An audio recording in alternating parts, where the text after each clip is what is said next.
Welcome, everybody, to the council meeting for the 22nd. If we could all please stand for the Pledge of Allegiance.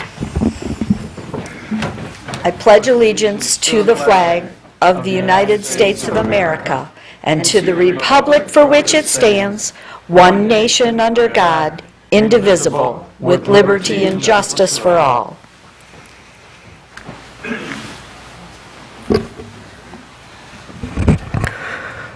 Lord, we thank you on tonight for waking us up today, starting us on our way. Lord, we'll cover this meeting on tonight, the city council, mayor, and all the officials on today.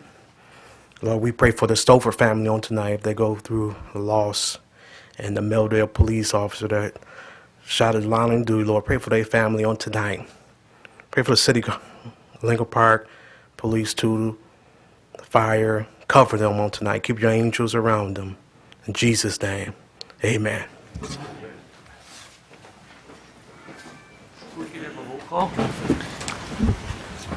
Councilpersons Bear, Here. Dupre, Here. Ross, Here. Salcido, Here. Zor, Here. Tobin, Here. and Mayor Higgins. Here.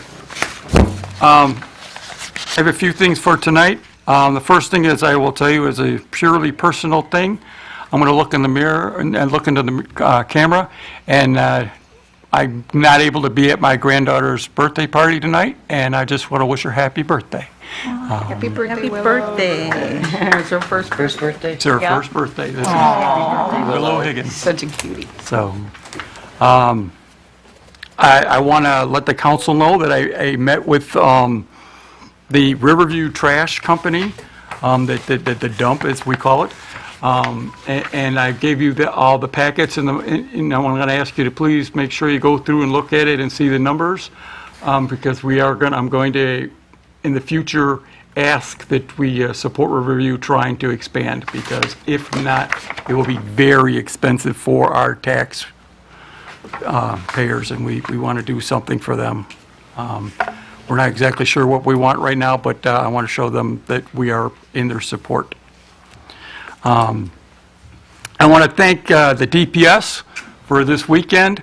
We are having some problems with the trash company. Our new company has experienced some difficulties. You'll be here a little bit earlier and explain it a little bit, but our guys stepped up, and they went across the city, and they did over and beyond picking up some yard waste, and I very much want to thank the DPS and for stepping up. I want to thank our police department as well. We had an incident at one of our parks this weekend, and an officer was there, and a young officer did an amazing job diffusing the situation and taking care of it within just moments. And very high professional, and I just couldn't speak more highly of that officer and what he did. And I thank them. At the same time, I want to talk about our concerts in the park, which have been going on very well. This week we had over 400 people at the concert. A great band every Thursday night, free, and it's just something special in Lincoln Park, the Thursday nights free concerts at the band show. The Kennedy Memorial Building, for those who don't know it as the band show. Congratulate the Parks and Recreation Department. Art in the Park went flawless this weekend. Crowds were not as big as in previous years, but other than that, things were absolutely amazing. I know the booths were making money. I know I run the Hands of the City booth with my friends. Jason Bear was there, and we raised money that night, and we did really well, and thank you to the Parks and Recreation Department. And I want to make a big shout out. They did something a little different this year, and they asked some of the local groups to perform. Dance Company was there, and they did an amazing job representing Lincoln Park, and I want to congratulate Dance Company and all that they do for our city, because what they did was amazing. I also want to let everybody know this coming weekend, this Saturday, starting at 9 o'clock at the museum, right next to the City Hall, right here at Lafayette and Southfield. You can pick up a map and take the tour of the gardens throughout our city. This is only a donation. You don't have to donate if you don't want to. You get a map, you drive around the city, you see some of the most beautiful gardens you're ever going to see in your life. You bring the map back to us, and we're going to put you into a drawing for some fabulous prizes. Don't ask me what the fabulous prizes is, because that's not my deal. But I just want to, welcome everybody to the Garden Walk. And with that, we will move on with the agenda.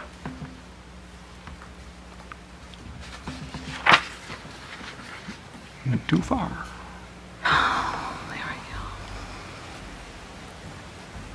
All right. Resolved that the following items be listed under the consent agenda be approved as presented to the mayor and city council. Approved the minutes of the regular meeting of July 8th, 2024. Approve accounts payable.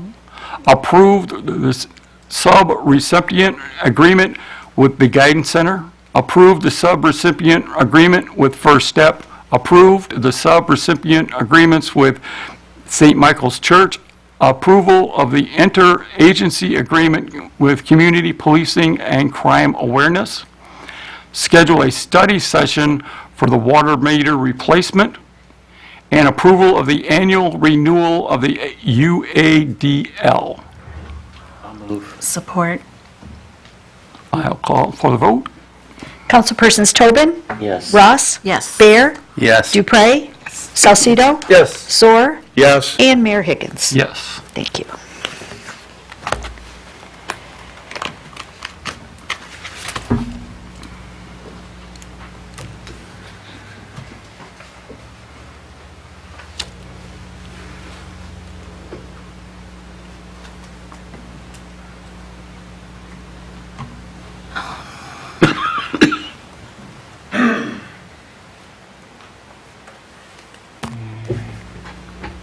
Page down should be the resolution.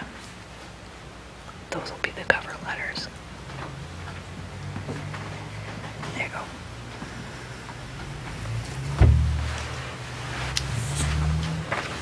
Okay.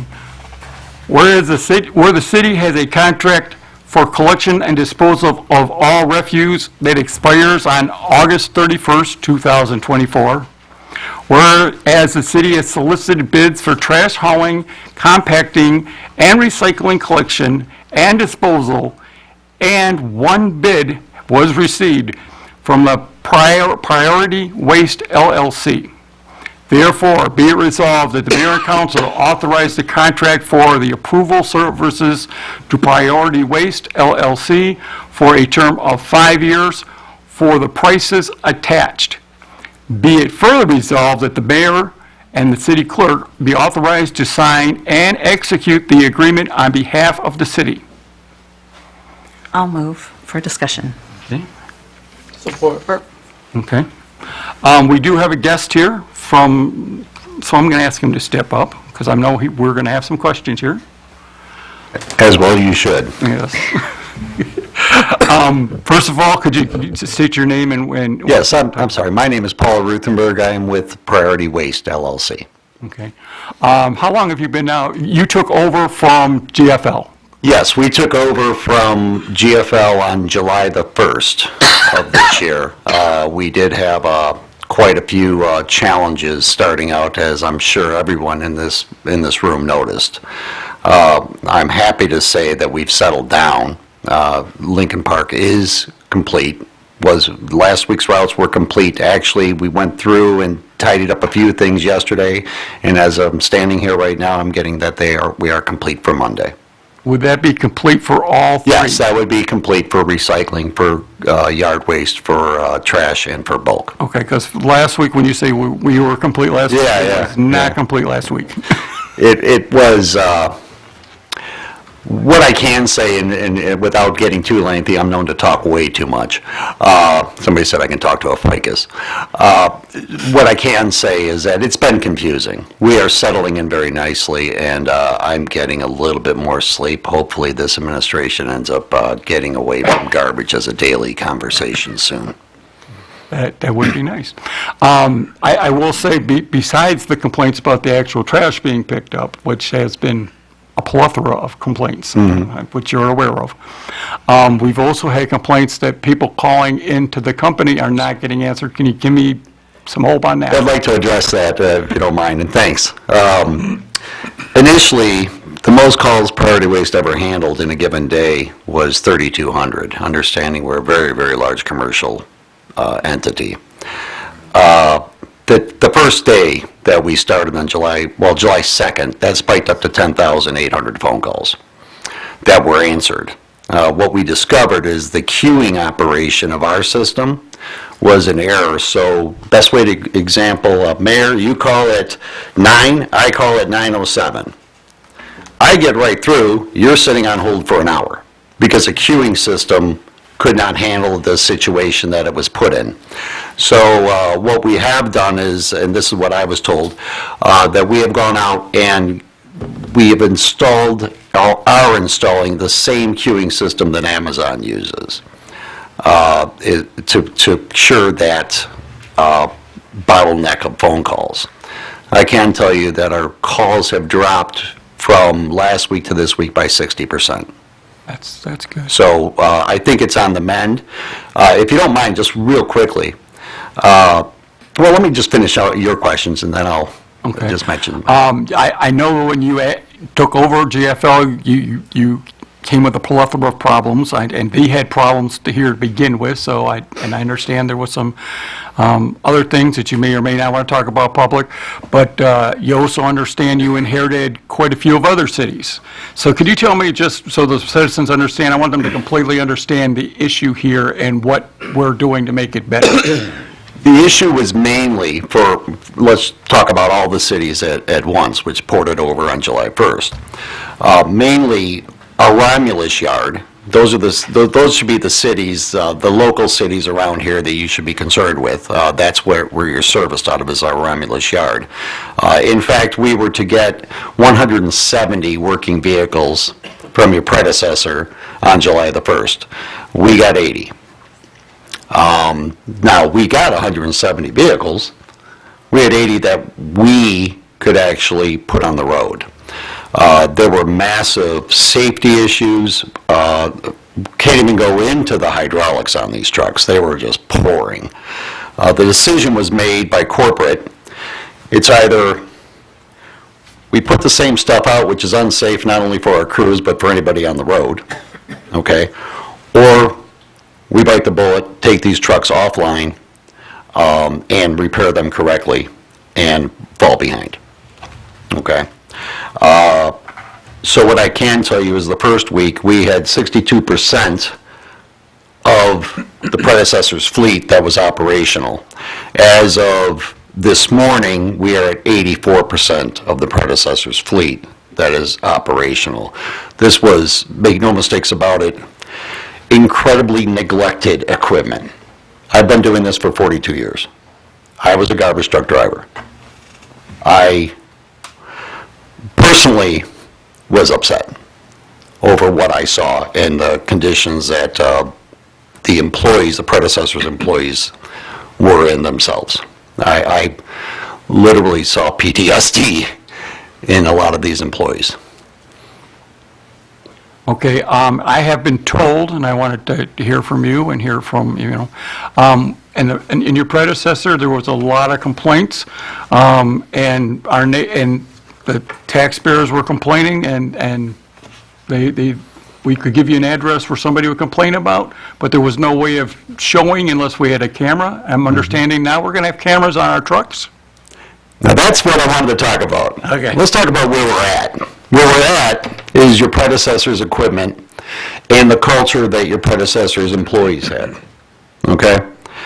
Where we're going is Priority Waste Way, which is a tech package which includes GPS and includes cameras that face outward on the trucks, okay?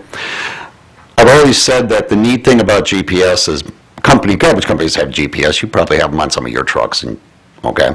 Doesn't do a lot of good if you're not actually watching it, okay? If you use GPS to go back as a checks and balances or somebody said you didn't, you go check it. But what we have with our lead driver coordinating system is an actual dedicated person that will watch all of the trucks in Lincoln Park at the same time. And what we're looking for is, when you look at a map, we've all seen satellite maps on Google and what have you, we're looking for 2 lines down every street, not one. 1 line means we did one half of it, 2 lines mean we did the other. One of my pet peeves, if anybody lives on a cross street, we make all of our drivers go back and rerun cross streets completely at the end of the day. Because those are the ones where you're backing up and pulling forward and trying to get one, and somebody usually can get missed on that. When the tech package is put in, drivers have tablets, and by the way, the drivers have tablets now, but it's not hooked up to the tech package because it hasn't been put into the trucks yet. But the ABC John Street is missed. The LDC will instruct the tablet to find the closest driver to that address. It pops up on their tablet. They push the tablet, the driver is routed to the stop and then has to clear the stop when it's collected. Okay? It's a very quick method. I come from the world where, I'm old school. I come from the world where you had a guy in a pickup driving around, guy or girl driving around in a pickup truck, and it was pretty handy because if you had a stop, they could go grab it. And when I joined Priority Waste in 2021, I was frankly resistant to it because I'm old school. I can tell you, with my experience, that the system absolutely rocks. It is a fantastic way to pick up trash. It's trash in this century. So where we're going is that tech package. That tech package should be installed within the next 60 days or so. Understanding that with the equipment that we inherited, we have to have the trucks to put the tech package on. They're working every night putting tech packages on trucks, but that's a long and arduous, when you're talking about 500 pieces of equipment, it takes a little while.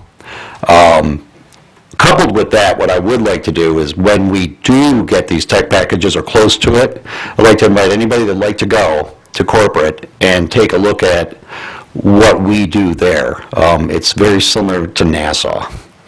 You've got, it's just really unbelievable what Todd Stamper and his team has taken Priority Waste to.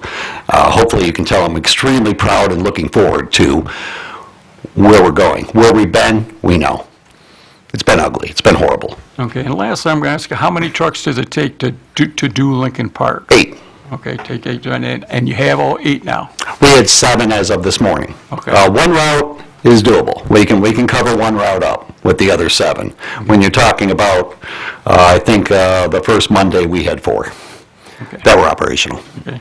And with 8, I'm talking about all 3, the trash pickup, the Yes, recycling, yes, and yes. All right. With that, I'll open up the questions to council. Does anybody have any questions? The chair. Lillian? Hi. Hi, Paul. Councilwoman Ross. Yes. You stated that as of today, all the pickups were done. Yes. For Monday. Yes. I have a resident. Well, being completed, but go Okay, ahead. I was going to say, We're still out there. at 6:10, Yeah. they were still waiting for yard waste. Yeah, that should be done by now. Okay.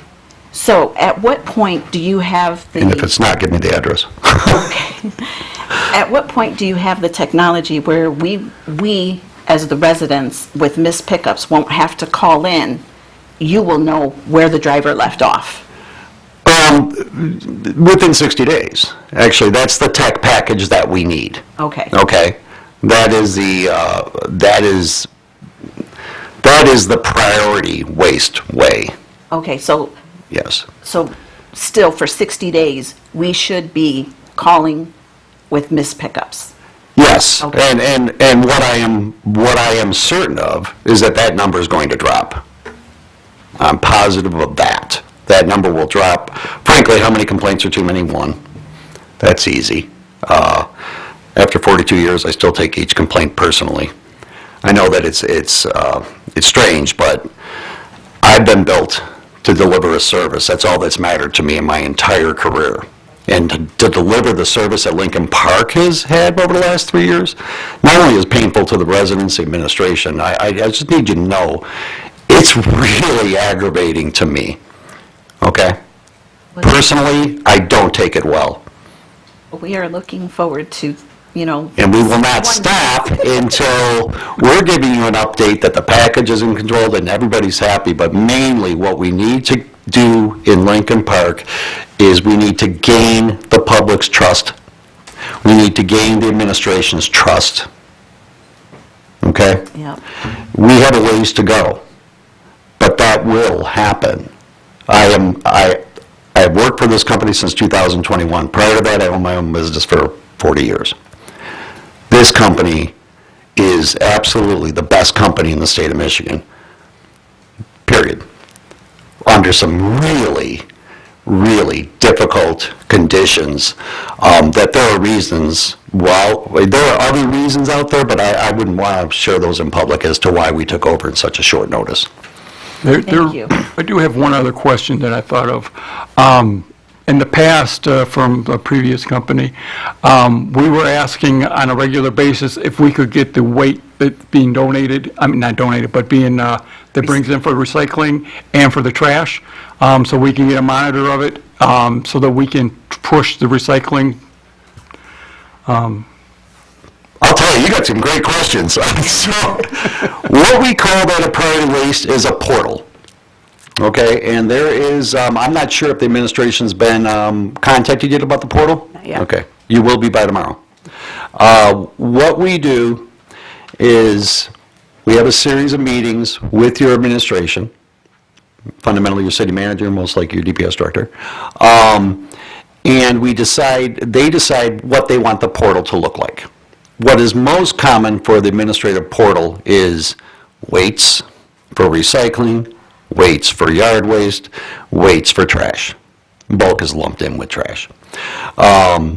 Those will be updated on a daily basis. So that portal is live. The portal is also live for any complaints that come through, both from us and anything that comes into Lincoln Park.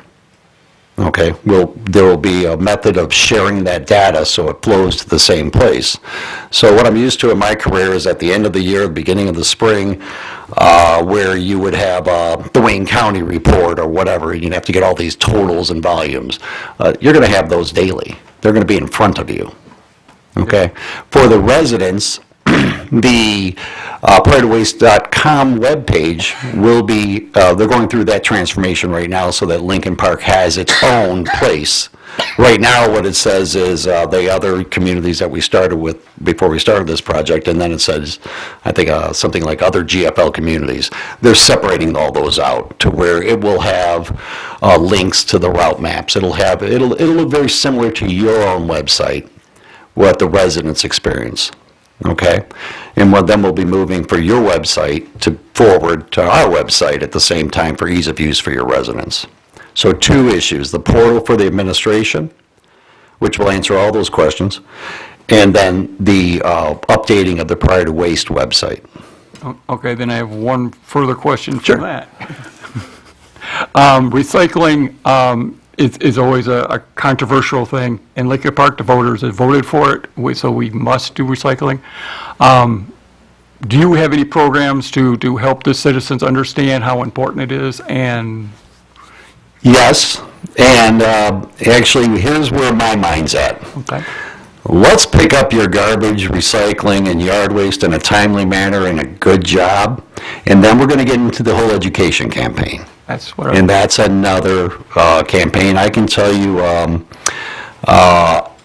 yeah, just for example, Dearborn Heights. We had a lot of issues in the beginning of Dearborn Heights that needed education.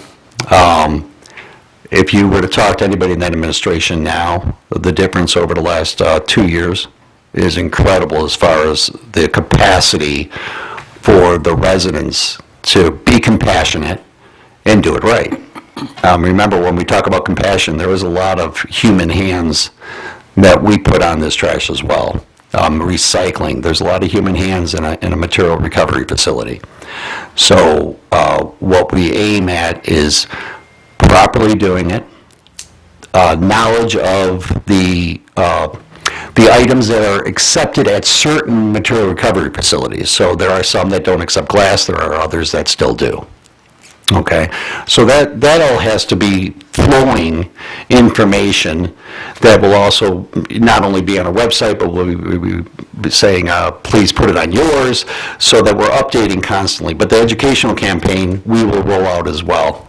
That's everything and anything that you would like, we're going to be doing, as far as that goes. That's important. All right, now that I've taken the microphone twice, does anybody else have any questions? To the chair, Yes. just a comment on the recycling. Just want the public to know, I'm sure you are very acutely aware, there is limited space in landfills. Oh, absolutely. With the collection of trash, and we as a city, as well as the entire state, we generally have a very low recycling percentage.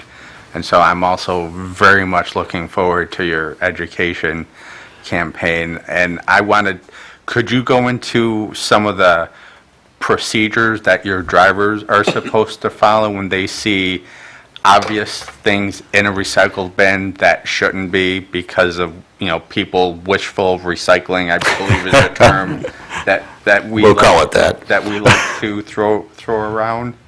Yeah, when the driver notices, and this goes with the trash stream and every other stream, they have a sticker. Now, stickering in our industry is incredibly important, because one thing that is one of my pet peeves is a resident calling and say they didn't pick it up, and then me having to call back and say, well, that's because of this. Okay? So the stickers are educational. When at all possible, what I prefer is to empty the contents and sticker it. It's been my experience that, in my own experience at my house, I learned better with an empty garbage can, okay, than I did with a full garbage can. So when at all possible, we want it tipped and stickered. Okay? I wanted to mention one thing, and not to digress, but that's important when you brought up drivers again. The other thing that we're very busily doing, and I'm doing from 5:30 in the morning every morning, is changing the culture of our predecessors' employees into our culture. We do not throw cans around. We do not leave cans. I've talked to residents already in Lincoln Park. We don't leave them in the middle of driveways. We leave them where we got them. Okay? That culture is our culture, especially at our Romulus Yard, which I attend every day. So that's very important to point out as well. But that's a great question. Thanks. Thank you. Any other questions? Through the chair, Your Honor, please. Yes. Thank you, Paul, for being here. Actually, I read your bio a couple weeks ago, and all the stuff that you do, and a lot of that you answered already, like communication at the curb, right? If someone puts something out, you're going to tag it, there's going to be a phone number that the residents can call, right? Yes, yes. You already talked about that.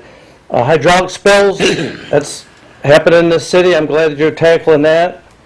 If someone needs a container, you're going to have a phone number for that, right? Yes.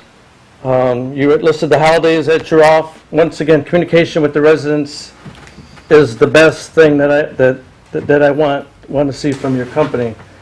The only two questions I have, really, is, as you're probably aware, in the city of Lincoln Park, we have two different timetables where you can't park in the street.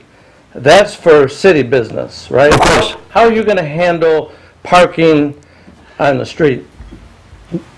What we will do is we work around cars, okay? So, or vans or small trucks, okay? We work around that. I've always said something consistently in my career, is the no street parking is so that they can sweep the streets. It has nothing to do with us, no car parking. Exactly. That's what it means to me, okay? We certainly don't want to start complaints where neighbor across the street parked their car in front of their can and stuff like that. That just causes ill will amongst the neighborhood. Things tumble. So yes, when at all humanly possible. Now I can say this, we have had leaf trimming crews or tree trimming crews that have blocked streets. What we do in construction as well, every time, so your residents know this, we will continue to try to get down that street. So let's say that ABC Street there's construction on that street at 8 o'clock in the morning. The driver will swing back by there around 12. He'll swing back by there before he leaves the city. And then if he can't get, he's going to go back there the next morning. We're just going to keep on attempting till we can get through that stuff. Sometimes we have to send in mini packers too, smaller trucks, okay? All right, so in short, I like the communication that you're going to be doing. I like your answer on your cars. My last question is, the DPS was very graceful this past weekend picking up yard waste, right? But why would your main contact be the DPS superintendent when he has his hands full on a day-to-day basis as it is? Wouldn't you have another person that you could contact? Because you mentioned earlier that you're going to be calling the DPS director if you have any issues, or you guys are going to be in communication. I should apologize, and I will admit to going back to John's father, Leo Kazoo, and I was a driver in Allen Park, so I've known John for many, many years. But of course, we would communicate with whoever the city wishes us to communicate. And by the way, hydraulic spills real quickly. I'll get done with this. Hydraulic spills will happen. It's what the driver does when it happens. Get the containment kit out, contain it, shut the truck off. Okay, thank you. Yeah, thank you, and thank you for your answers, and I look forward to hopefully a good time with the trash pickup. As well as I do. With that, I'm going to call for a vote. Through the chair really quick. I just No, wanted to go ahead. say thank you for your attention for the issues, because they have been disruptive. I would like to come to City Hall and just deliver bagels or something like that and say hello, okay? All right, any other questions? I don't want to cut anybody off. Okay? All right, we'll go for a call for the vote. Councilpersons Ross? Yes. Salcido? Yes. Bear? Yes. Dupre? Yes. Zor? Yes. Tobin? Yes. And Mayor Higgins? Yes. Thank you. Thank you. Welcome to the city. Thank you very much. My pleasure.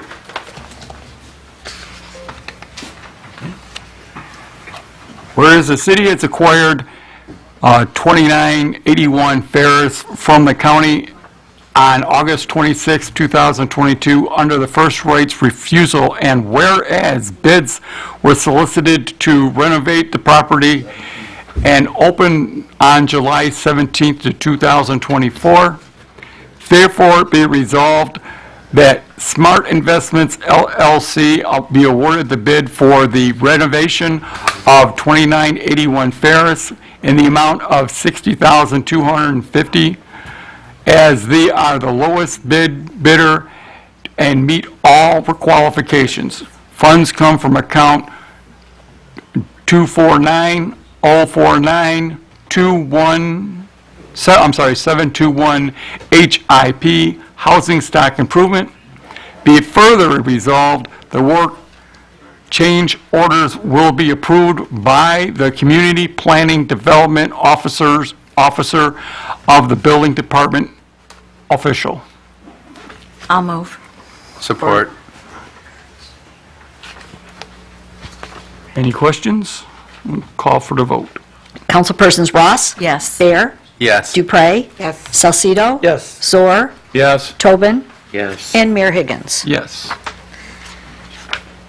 Just for everyone's edification, this next resolution that we're going to do has a change in the account number. So when it comes time, I will read the resolution with the corrected account number on it.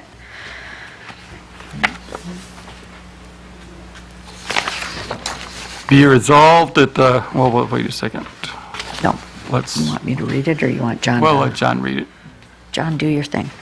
Before I get into it, I did not want to admit to knowing Paul as long as he just said.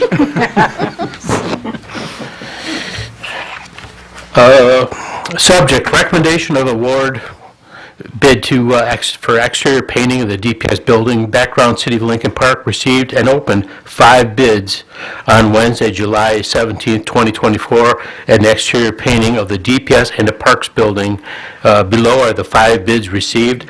Number 1 was HQI Painters at $26,500, Z Painting at $32,500, and the high bid was Global Marine Service Group at $59,650.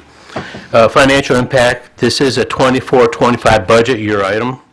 recommendation is recommend that the mayor and council award the bid to HQI Painters in the amount of $26,500.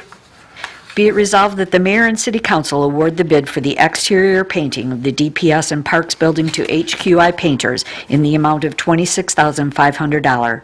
Funds to be taken from account number 410-101-818-000-BG31. I'll move. I'll support it. Okay, John, I'm going to ask one quick question because sir. It sounds different than it actually is. What is a Parks Building? At our campus, I'm going to call it, we have our DPS building, and that consists of offices, a barn for the equipment, and a mechanic building. But in the back, since I've been here, which has been approximately 15 years, there was a building kind of kitty corner to our building. And that was always referred to as a Parks Building. Well, what I was told is at one point in time when Lincoln Park had more items going in the parks, that I believe the DPS used to maintain them, and they had ball diamond paraphernalia and the play sets and stuff like that, repair parts, stuff like that. Well, since we haven't done that since I've been here, what we've done is we've turned that into parts for water main and sewer replacement parts or repair parts. And we've also got sewer equipment stored in that building. So it is part of our campus, and that's what we utilize it for. Okay. But both buildings are in serious need of a facelift. To the chair. Yes.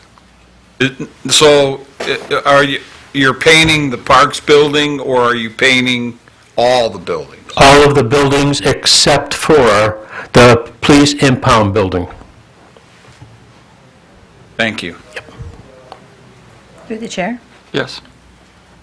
Just because I'm curious, are we keeping the same color? We're going to match the same color, yes. Thank you. Why was there a different color you had in mind, like fluorescent green or? Safety yellow. Something that makes the doors bigger, you know. I'm not saying anything. Yes.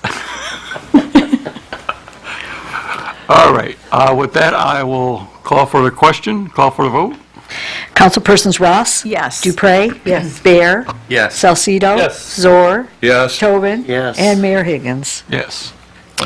The next item I have on the agenda is recommendation to award bid for the Lincoln Park Street striping. Let me get into that a little bit more.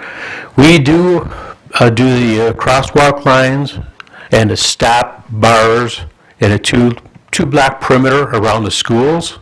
We also do the turning arrows, such as Goddard and Dix or Moran and Dix. We do those arrows also. We also do the railroad crossings, and we do the parking lots. But that's with a small push behind paint sprayer. We don't have the means or the methods to do the road striping because I'm sure everybody has seen them out there. They're big trucks. And we've never had the ability to, we've never had that truck, nor would it be warranted to buy a truck that size to stripe our center lanes. So we put it out for bid. In the background, the City of Lincoln Park received and opened 2 bids on Wednesday, July 17, 2024, in Lincoln Park street striping. The contract is a 3-year contract. The first and low red was PK Contracting, LLC, and I've listed year 1, year 2, year 3, but the total 3-year bid package is $39,120. The second bid we received was Zebra Striping. Same thing, they gave us a price per year, but their overall 3-year contract price is $44,988. So that's in round numbers about $5,000 more than PK Contracting. And PK Contracting in our area has been striping the Southfields, I-75s, 4th Street, and all those big roads. And matter of fact, we went through the same issue last year, and PK Contracting bought out the contractor that we did have a contract with. So they've been buying and gobbling up everybody around. Anyways, financial impact. This is also a 24-25 budgeted item. Therefore, based on the information above, my recommendation is to award the street striping to PK Contracting LLC in the amount of $39,120 for a 3-year contract. I've also attached, be it resolved that the mayor and council award the street striping to PK Contracting LLC in a 3-year contract in a total amount of $39,120, funds to be taken from account 202-464-818000. I'll move. Support. Any questions? I have one question. Yes. Are these stripes painted every single year? Yes, ma'am. And they have been consecutively every year? We haven't missed any years? Well, we have missed, I believe it was a COVID year. All right, that's all I have. Thank you. Will this cover the Bear Street that I've mentioned a few times? Yes, it will. Okay. To the chair. Yes. So is this another machine that we're going to be auctioning off? No, not at all. Using it? Nope, the paint machine we will retain, and we will continue to paint. Matter of fact, I don't know if you've been around any of the schools, but we've been out there doing the crosswalk lines and the stop bars and some of the arrows already. We've been doing it now for approximately 3 weeks. Thank you, sir. Okay. If you're hearing nothing, I'll call for the vote. Councilpersons Bear, Yes. Ross. Yes. Dupre. Yes. Salcido. Yes. Zor. Yes. Tobin. Yes. And Mayor Higgins. Yes. And the last item that I have before this mayor and this body is recommendation to award bids for the replacement of the district court storefront doors. Background, City of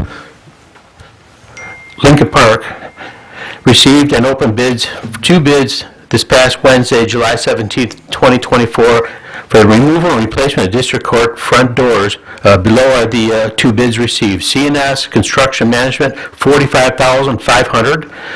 Allied Building Services, $51,685. CNS has worked in the city before and are an acceptable company. Therefore, my recommendation is to award the door replacement to CNS Construction Management in the amount of $45,500, and funds to come from out of account number. And this is a 24-25 budget item. And I've also attached a resolution, be resolved that the mayor and council award the court door removal and replacement to CNS Construction Management in the amount of $45,500. Funds to be taken from account number 410-001-818-000-BG26.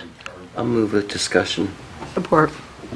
Okay, we'll go to Zor for the discussion. We went out for bid for these doors last year, did we not? This is actually our 3rd time. 3rd time.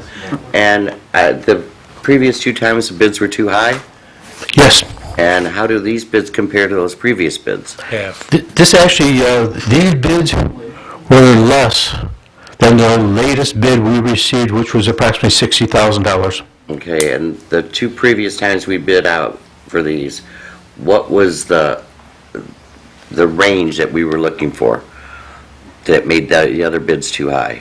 I mean, this is in the original bid that we were looking for, is this still higher than what we wanted? This is higher than what I had budgeted last year, yes. How I much? I had approximately $21,000. So this is double that. Yes, ma'am. Okay, thank you. Just curious, did we change the bid package when we put it out for bid? No, we did not. But that was just barely before the COVID years. And I don't know if anybody recalls, but numbers just skyrocketed when we went into the budget years. To the chair. Yes. Is this the same company that did the city hall? I don't want to answer that. No, it is. They are. So we get a new building department person, and so now all of a sudden, the issues we had with the doors in the city hall are gone? Negative. The difference is you'll have somebody else guarding the project. Okay.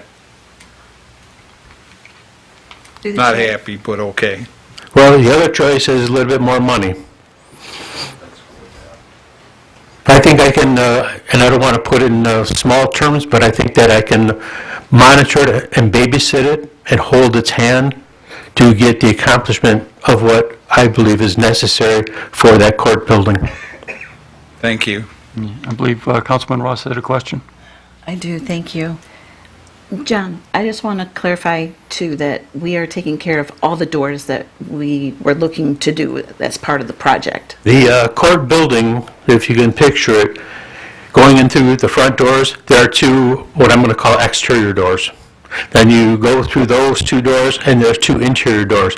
All four of those will be replaced, and they'll also be handicap accessible. And they've got two doors on the back of the building, and those are two singular doors. So all 6 doors will be removed and replaced, yes. Thank you. Any further questions? Hearing none, I ask for the call of the vote. Councilpersons Tobin, Can I make another statement? Yes.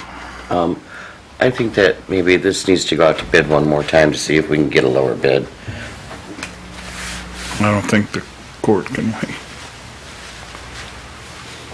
I just think that, you know, this is the 3rd time it's out for bid, and we're still over double what we originally planned it to be. And we've had issues with this company before, and I'm just not very comfortable with this right now. It just seems too soon to be moving back in with this company, and I would like to hold off. Tend to agree with that. Are you seconding it? Yeah. There's a roll call underway. Yeah. right. Right. So what was the motion? The motion was to, Table this for now and go out for another bid. That's not what the motion was. That's not what the motion Councilman, we have to vote on the motion on the floor. Yeah, you got to vote on the motion on the floor. Then I vote no. Dupre, No. Bear, No. Ross, We're voting for the resolution. the resolution. Right. Yes. Salcido, According to our DPS director, he said he's going to be babysitting this bid, and I have confidence that he'll make sure it's done right, so I'm going to say yes. Zor, I agree. I say yes. and Mayor Higgins. We had a lot of problems with that door company, but they came back and they made good, so I'm going to say yes. That motion passed. John, you have one more. You're not getting out that easy, The bridges. the bridges. The next item,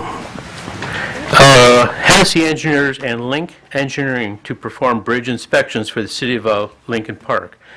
The National Bridge Inspection Standard, NBIS, requires in-service bridge inspections on all bridges located in the public roads.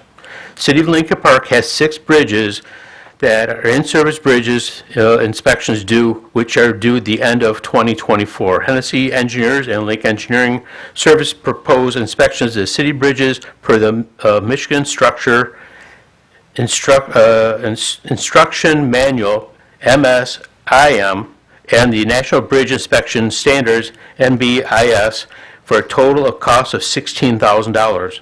The financial impact for the cost of these 6 bridges, in-service bridges, inspections to come from local road accounts 203-464-821-000 and the major road accounts 202-464-821-000. Recommendation is that I'm recommending Mayor and Council approve proposal from Hennessy Engineers and Link Engineering Services to perform the required bridge inspections for the city of Lincoln Park. The accompanying resolution, be it further resolved that the mayor and city council approve Hennessy Engineers and Lake Engineering Services' proposal to perform the 6 required bridge inspections for the city of Lincoln Park, and be further resolved that the cost of $16,000 for the inspections will come from the local roads 203-464-821-000 and the major road accounts 202-464-821-000. I'll move. Support. Any questions? With that, we will call for the vote. Councilpersons Ross? Yes. Tobin? Yes. Bear? Yes. Dupre? Yes. Salcido? Yes. Zor? Yes. And Mayor Higgins? Yes. Thank you, Mayor and Council. Resolved that the special event number 7 be approved for the Exchange Club for Lincoln Park Days to be held in the city of Lincoln Park on August 23rd through the 25th, 2024 at Youth Center Park under the following conditions.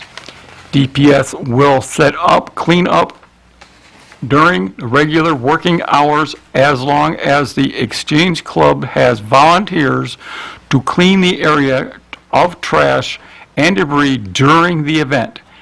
If overtime becomes necessary, the Exchange Club will be charged based on time and material. I'll move with discussion. Support. Councilman Tobin. So I have handed out to everybody a little paper here with the Exchange Club's budget for 2024. As you can see by the budget, they estimated that what the Exchange Club was planning for city reimbursement was $7,500, and it actually came out to, on the event permit, $9,968.50. With the estimated city reimbursement of $7,500, the proceeds that the Exchange Club can give back to the community would only be $4,014. With it being $9,968.50, obviously, there's not much point in the Exchange Club going out to put on an event like this so that we can give back to the community. The second page of what I've handed you is groups and organizations that the Exchange Club gift every year from the fundraising efforts that we do from Lincoln Park Days. It includes graduating seniors from Lincoln Park High School, and these seniors that we award for $1,000 scholarships to are not the top seniors graduating from the high school. These are students that write essays to the Exchange Club, and we find the students that have the most need for these scholarships so that they can actually attend secondary schools or even trade schools. Their families need the help, so we find the students with the most need and gift them these scholarships. We help Goodfellows, First Step, Lincoln Park Seniors, Senior Olympics. We do the annual Easter egg hunt. We support Melvindale Safety Down, the Lincoln Park Fire Department, the Police Department.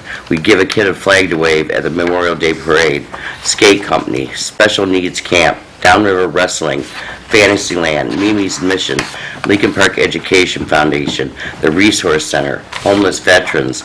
We donate to the sheriffs. We give them $1,000 every year.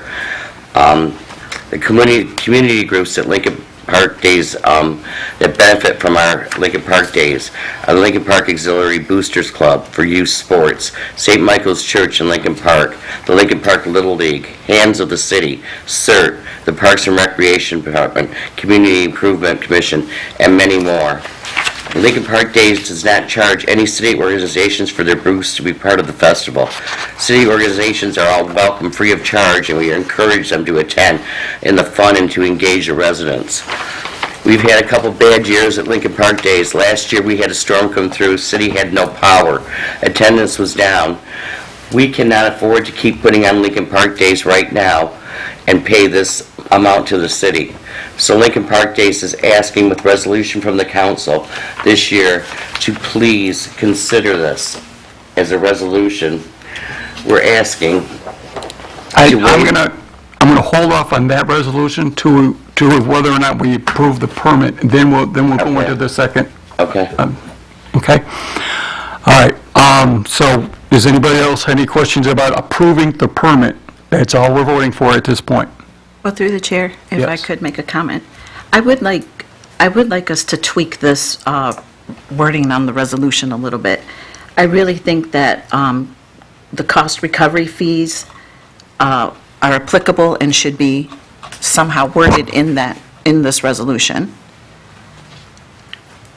And I'm used to seeing that the fees are paid and the insurance has been filed. So I would just like to know that that's, I spoke to the clerk earlier today, and that has been taken care of, correct? Yes, it's just a note that we put on Right. there for your edification, and Jess forgot to add it in when she was okay. doing the packets. It's, So we would never have put it forward if they hadn't paid the permit fee and filed their insurance. So somewhere could we throw in that the cost recovery fees apply? I think that's going to be in the next resolution that we're going to be covered. So the cost recovery fees would always apply by ordinance unless this body passes an additional resolution to change that. So I don't know that it needs to be in the original resolution. It's not in any other resolution that we pass for special events, because they always have to pay the cost recovery I fees. understand, but when this one actually states that if overtime becomes necessary, and it has that sentence in there, that the Exchange Club will be charged based on time and material, I don't think I've seen that in another resolution either. That's because the Department of Public Services doesn't spend as much time on any other special event during the year, and so when this wording was done prior to 2016, I went that far back in the minute books reviewing it, and I know that this exact same wording has been in here every year since 2016, except for the COVID year when we didn't do this. And it was, that wording was put in there when we stopped doing things without charging, and we put the cost recovery in back when we were in receivership. So that's why that wording was added, because it's the only one that they really spend considerable amount of time. I'm going to ask our city attorney to step up, and the wording in here that covers the city so that the Exchange Club would pay what we are asking for at that point. Well, I think that's right, Mayor. It was cleverly put in there, and I think it covers what you're looking for. It satisfies the cost to the community by the resolution. Does it need to say anything? Well, I don't know that, why would cost recovery make a difference? It's a Is part that of the because of the paperwork. ordinance, or? Well, it's part of the paperwork, so I think that's what, it's broken out in here, But so. also known as cost recovery, that would be fine. Okay, you want to add that then? Yes, please. It may put inclusive of cost recovery. Why don't you Okay. just ask the manager, she's the one who handles the books. Would you be satisfied with that, inclusive of cost, right? Thank you. Good.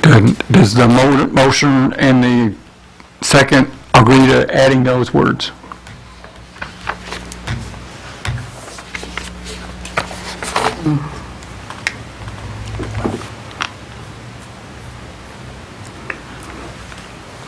Yeah. Are you asking a question? Yeah, I'm asking the motion, the person who made the motion, which was you. Yeah. Okay. Okay. Any other questions on this agenda? You're voting on the Permit. permit, right? We're just voting on the permit itself. Gotcha. Okay. Okay, Okay? all right. Councilpersons Tobin? Dupre? Yes. Bear? Yes. Ross? Yes. Salcido? Yes. Zor? Yes. And Mayor Higgins? Yes. Okay.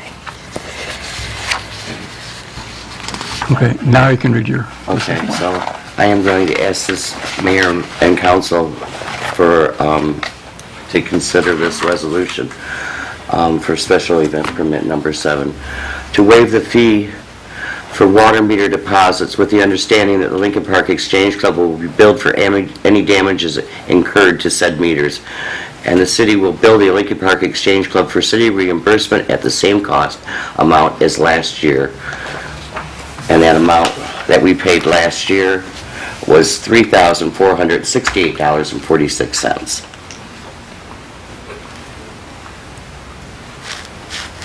Was that DPS and police included? Yes, that's the amount that, That was, that is the half, that's the half amount. It was half. Price of last year. price of last year. Needs a second if anybody wants to second it. I have a alternative that I would also offer the council. Resolved that the cost recovery of the fees of the Exchange Club, the Lincoln Park Days event be reduced to 50% of all actual costs incurred by the departments. That is what has been passed for the last several years. Talking $5,000. We only make $4,000. I'll second. Okay, we're going to have to decide on which one we're going to go with, but I'm offering both to the council so that they understand this is what we've done in the past, and this is what Maureen is offering now. I want people to understand what the difference is, what we've done in the past, and what she's offering. If you split the amount on the event permit, you'd be splitting it in half of $9,968.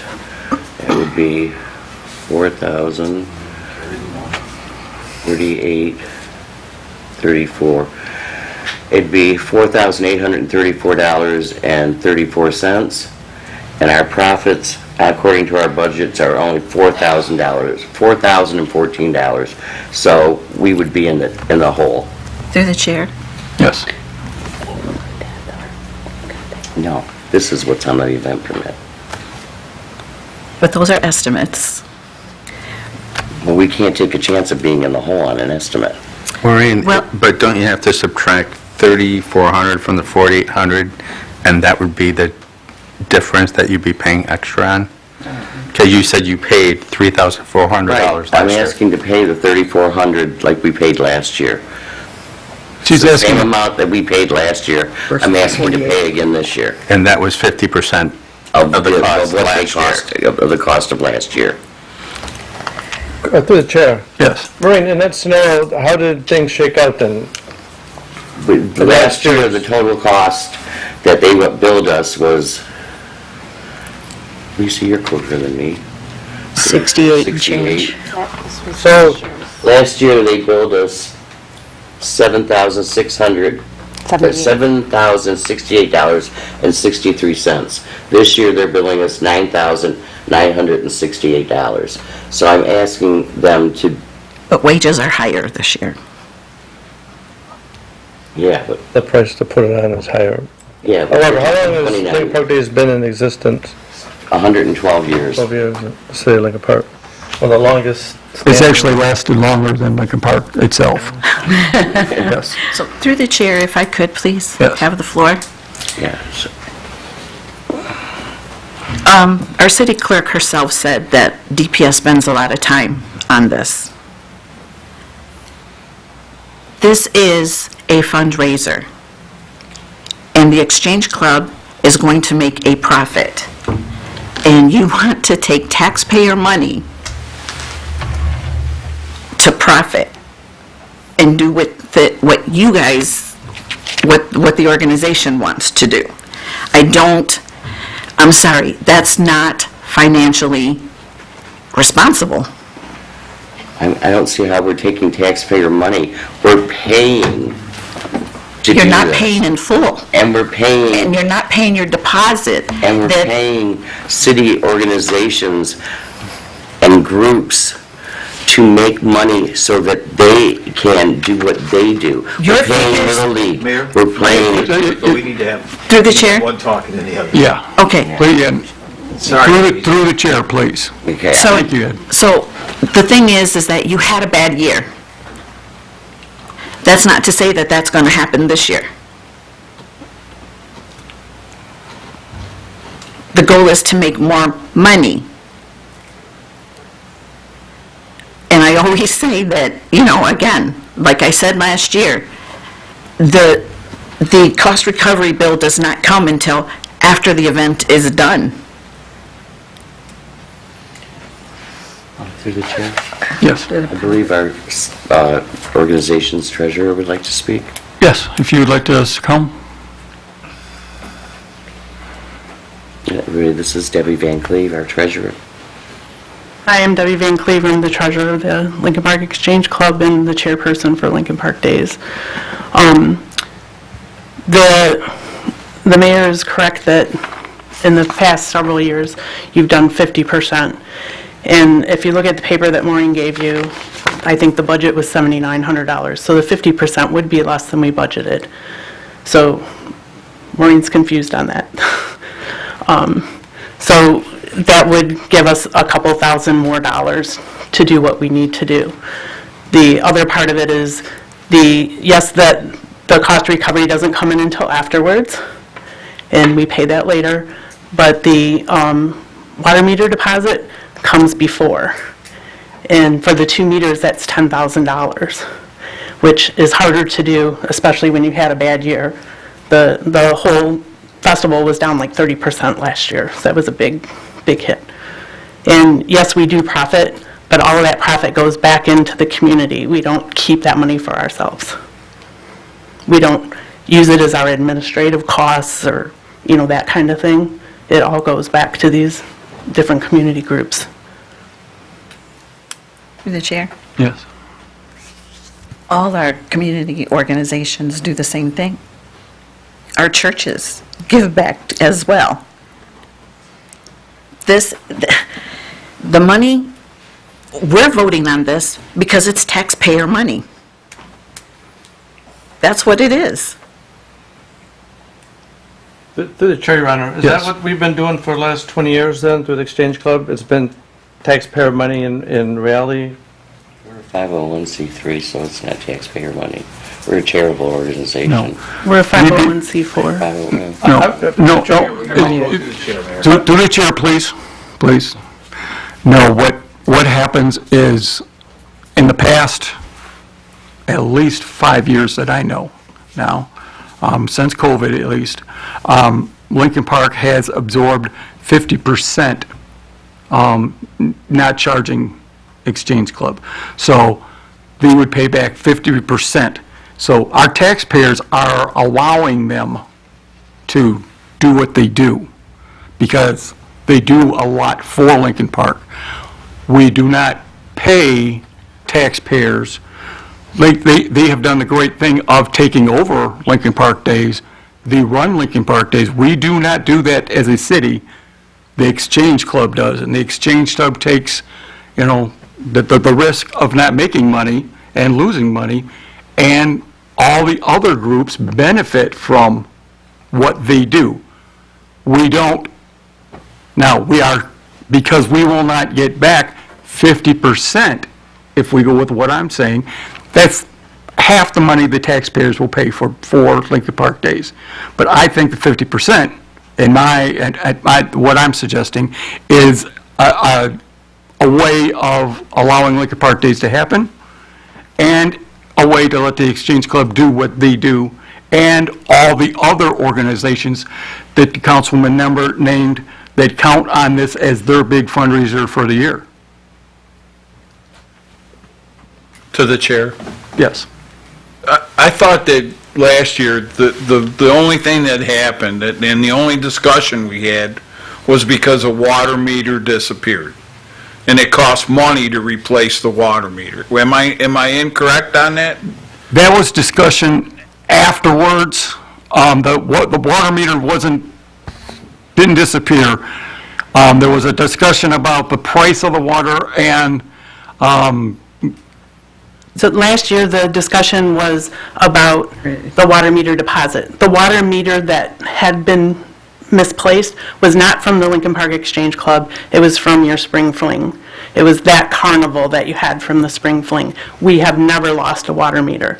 Thank you. So we were asking to not have to pay that $10,000 up front, because what happens is you pay the $10,000, and then eventually, the meter gets read, and we get billed for the difference. And I think it was less than $400 or around $400.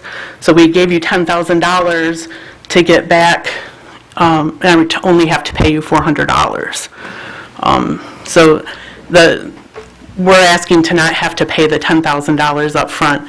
As far as the 50%, it's been 50% for a long time. When they started cost recovery, the DPS amount was like $8,900 that first year we got asked for. So that's when we got volunteers. We have other community groups that come and help us. We clean up before the event. We clean the parking lot every single night.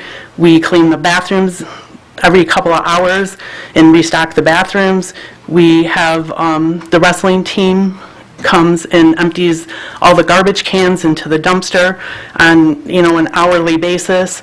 At the end of the night, we clean the entertainment area. We do clean the park, we clean the parking lot, and we do take care of all those things, as well as cleaning the week before the carnival comes in. We pay all those groups cash. To the chair. We give donations to them to do that. Okay. Jason, Councilman Bear has a question. I guess up front, I do belong to Hand to the City. We do put on the Memorial Day Parade. We have benefited from similar cost recovery. I'd just like to say that up front. I believe I said this last year. I think it's the sign of a healthy and thriving city for us to help do our part to provide this event to our residents. We know that hundreds, if not thousands, of people come through for these 3 days. The 50% seems to have been a number we have hashed out for the last 5 years, according to the mayor. Of course, costs vary from year to year. We can't really control that. We can't control how many people will end up attending. I have no idea what we can do about the water meter deposit, because that's not my financial area of expertise as far as deposits and checks, and when something does or doesn't get cashed, that's not me. So I just wanted to put, like I said, I do generally support our city, helping support the groups that put on events that benefit the residents, because much like the Memorial Day Parade, most residents think the city puts it on. Well, they don't. Hand of the City does. And Lincoln Park Days, I guarantee you it's the same thing. Most people think it's the city that puts it on, but it's not. It's the Exchange Club. It's a huge undertaking that they do for those 3 days, and it's really more like 4 days with the setup and breakdown that you got to do. So that's all. Thank you. Okay, can I ask John, if you just step up, I just want to ask you how much a water meter would cost, because putting down a $10,000 deposit for for two water meters that cost $400, that don't make sense to me. It's not the water meter. Oh, okay. Typically, when we have a contractor that comes into town, we make them, by law, they have to have a backflow preventer. And this apparatus has a backflow preventer, because once water exits the water system, for whatever reason, you don't want it coming back in. And that's health department rules. But along with that, we do put a meter attached to that backflow preventer so that we know how much money, or let's say how much water is being used or consumed, or whatever you want to call it, and then what they're charged, whomever it is, whether it's this organization or our contractors, we charge them the same dollar amount and whatever other fees are associated with that water that the citizens pay. But what we ask for is a $5,000 deposit per backflow preventer, and that's just to make sure that we get it back, because for a while there, Lincoln Park was not charging for those approximately 15 and 14 years ago. And these cost us, at today's dollars, $3,700, because it's all brass and copper. So it's quite a bit more than what they were thinking that it cost. That's why I was asking. Yeah, it's a $5,000 deposit plus the Yeah. cost of water per meter, Yeah. backflow preventer and meter. The water bill's taken out of that deposit is what I was saying. Right. And if I can say, last year was the first year that this issue has come up with the water meter deposits for the Exchange Club, because previous to this, the Carnival was paying the deposit directly. And so I'm not sure what the situation is with that. For instance, in this, okay, so I'm not, is it something that the Carnival could provide the deposit for? The Carnival would like us to take that over because they would have to come down here, pay it beforehand, and then it took them a few months to get their check back afterwards. So they had asked us to deal with it because they give us part of, that's how we're raising our money, is they're giving us a portion, a profit. You know, they're paying us to be here. Could I offer one suggestion? Yeah. If the meters are returned the following day or the day after they exit the community, if they can get it back to us the following day, we can provide the meters to the water office and they can generate an invoice and AKA a deposit. A portion of their deposit would be refunded. It shouldn't take 2 to 3 months at all. Okay. And a lot of times, if it does take that long, and I'll use some of our contractors as an example, they'll forget, oh, that's right, we have to return that back to the city because we're holding their deposit. Right, and it depends too, I'm sorry, just real quick. It depends on when the payables schedule falls too. And there is a payables that vary next week. So that's just something to consider. Last year, there was, I don't know what it was actually happened, and whether somebody typed in something wrong, but we were charged $2,400 for the water, and then when I got the bill, I was like, oh my gosh, you know, it can't be that. It's never been that. And so then when it was researched, they found out that some numbers were put in wrong or something. Yeah, I believe that had something to do with the number of digits on the meter. I do recall I'm that. not sure. Yeah. But, because the bill ended up only being around $400. So I through the chair. think our city attorney had something to say. You know, I'll defer to the councilwoman first, then I have Okay. a comment, sure. Okay. Thank you, Ed. Debbie, if you guys took over the deposit as a courtesy to the Carnival, but you can't really afford to do that, I would suggest you give it back to the Carnival. Well, we have a good relationship with a good carnival. It's not a bad carnival, and we're trying to keep our good relationship, you know. Bad parties. There are some bad carnivals.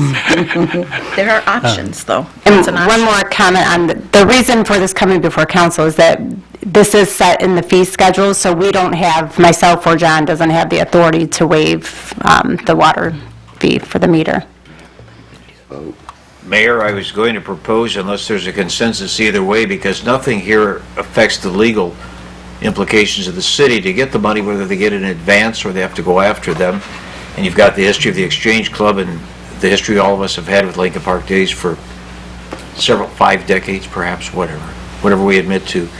Why don't you just pass the resolution giving them the permit, as was suggested before, and defer this to come with a resolution the next time? You can sort out these details unless the city manager's happy with what's presented here. Okay, I'm gonna, Vote on the fees later. Just pass on the, okay, I'm gonna have the clerk read what I suggested, and we've added something, so. So Mayor Higgins has moved that the resolution be amended by adding the wording, be it further resolved that the water meter deposit be waived. With agreement that if something happens to the water meter, Exchange Club pays for. with the proviso that the Exchange Club will be responsible for any losses or damages. Because when you think of the entire amount that you're discussing here for finances, And lot what, more we pay expensive than a door at the 55% of the courthouse. $9,900? Is that what that says? Well, then just cancel Lincoln Park Days. Can't afford it.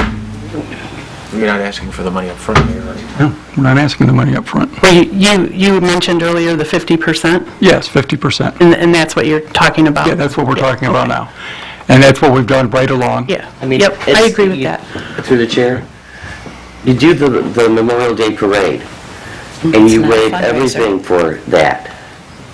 And here, I'm just asking you to give us the same price for the same amount of work that you did last year for Lincoln Park Days. And you can't even bring that to the floor and ask for a vote on it. But for the Memorial Day Parade, you can waive all fees. I don't think that's fair. It's not a fundraiser. It is a fundraiser. The do- Memorial Day Parade is not a fundraiser. Look, look, look. Go through the chair. Okay, please, go to the chair. All right, I put a motion on the floor, do I hear a second? Put an amendment to the floor? Yes. Yes, The fees waived. with the fees waived, 50%. I'll second. Okay, so what we have here is an amendment, so we're going to have to vote on the amendment to the original resolution that he read about 50% of the actual costs. So, Before she reads that, I had an amendment before yours. Did we have a second on that, on her? oh, you know what, we didn't have I don't have hers, so I didn't have anything to write on that, so I don't was, believe, I don't believe there was a second. Did you second that? I think Did somebody second it? Because I didn't write that down. If there's no second Nice. and you didn't record it, then I this thought one Tracy takes seconded priority. it. Tracy, did you second it? I seconded the one for open for discussion, the original. Okay, so either you have to... So we did have a second Either on have that, to resolve, take your second away, or we vote on it. It's your decision. I agree with the one that's going to be the 50% and the fees waived. So then I would have to remove my second on that. Okay. So you're going to We good? remove your support on the Yeah. first motion? Okay. So then we can just read this one as one whole now and read it. Okay. Resolved that the cost recovery fees for the Exchange Club's Lincoln Park Days event be reduced to 50% of the actual costs incurred by the departments, and be it further resolved that the water meter deposit fee be waived as long as, or I don't remember Ed's total wording, but with the Exchange Club being responsible for any damages or loss that may occur. Losses or additional costs. Okay? And I put the motion through, so I'll need a second. I'll second that. Tracy seconded. Jason Oh, Jason seconded seconded. Okay. Okay. Because that means, okay, fee waived. And I will call Guys for are the vote. testing me tonight. Okay? Mayor Higgins? Yes. Councilpersons Bear? Yes. Dupre? Yes. Ross? No. Salcido? Yes. Zor? Yes. Tobin? Yeah. And Mayor Higgins? Yes. I already asked And you. you're done. You're done. Okay, right. that motion passed. All right. Thank Through you. the chair, Yes. if I could ask that next time that we have this motion in writing to all of us, it's getting very confusing. I would like to make a motion that until future times, until which time a council changes it, that we, Lincoln Park, agrees to 50% to help the Exchange Club. Can we do that legally?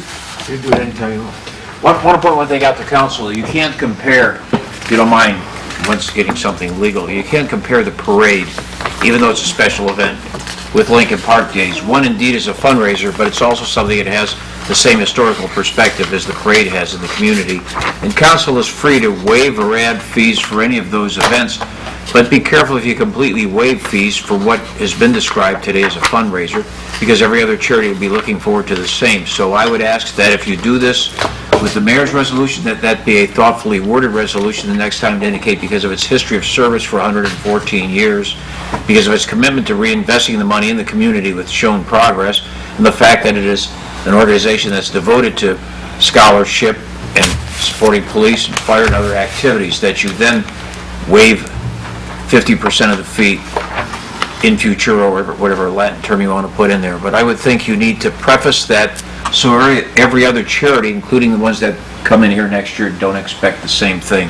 Okay, I will hold off on that then and ask the clerk to have something worded for the future. Understand, Mayor, there's a justification for doing what you did here and the parade. And it's because of the city's participation and commitment. It may be a private organization, a nonprofit for both groups. For the city, they view that as an arm of the city. They'll never stop looking at Lincoln Park Days as a city function, nor will they the parade, regardless of who's sponsoring it. Okay, we also have a second miscellaneous resolution tonight, and I'll ask the clerk to read it. Sure. Resolved that Michael Hurley of Grosse Ile Township, Michigan is appointed Special Assistant Attorney for the City of Lincoln Park for the purpose of assisting in district court prosecution. This special designation is necessitated by the sudden absence due to surgery of one of the presently serving Assistant City Attorneys. Be it further resolved that Mr. Hurley shall be compensated at the same rate as that paid to the current office holders, which is $81.50 per hour. I'll second. Need any explanation that doesn't violate HIPAA or not? Yeah. Okay. Now, Mr. Hurley is the Allen Park prosecutor, previously the Riverview Wyandotte prosecutor, and he's well known by you folks in the community here. He's served at some meetings in my place in the past. There's a question as to the validity. He filled in last week as we had an emergency surgery for one of the assistants who's going to be out a few weeks. And he served well. Mrs. Higgins was in Italy. He did a great job when this took place. Now you know who had surgery, but irrespective of that, fellow's going to be out a few weeks, and he's asked to work here another 7 years. He's the one who founded the Wayne County Prosecutor's Office, so he'll be back. Mr. Hurley will be back in Allen Park, but he's done a great job, and he's not going to overbill. I looked at his statement from last week, Mayor. He's done a great job, so thank you. Okay. Any other questions? Then we will call for a vote. Councilperson Salcido? Yes. Mayor Higgins? Yes. Councilpersons Bear? Yes. Dupre? Yes. Ross? Yes. Zor? Yes. And Tobin? Yes. Thank you. And with that, we will move on to the city manager's report. Thank you, Mayor. In relation to the trash contract, I did want to take a few minutes just to thank DPS, first of all, for helping last week and going out and picking up composting. I think that helped the residents out quite a bit, and I know it helped staff relieve some of the phone calls. I also want to thank my staff in the office, Ashley, some of the other staff that helped take phone calls, as well as DPS. We've all been fielding a lot of phone calls, a lot of residents coming to the counter that were angry and upset, rightfully so. But hopefully we are seeing the light at the end of the tunnel. I know today was a little bit quieter for us, so that's hopefully a step in the right direction. In regards to the Riverview landfill information that the mayor gave you, we did meet with some representatives from the landfill last week, and we will be bringing forth a resolution at one of the coming meetings showing our support on the expansion over there, because it will cost the city, all the surrounding cities, a lot of money if that landfill closes.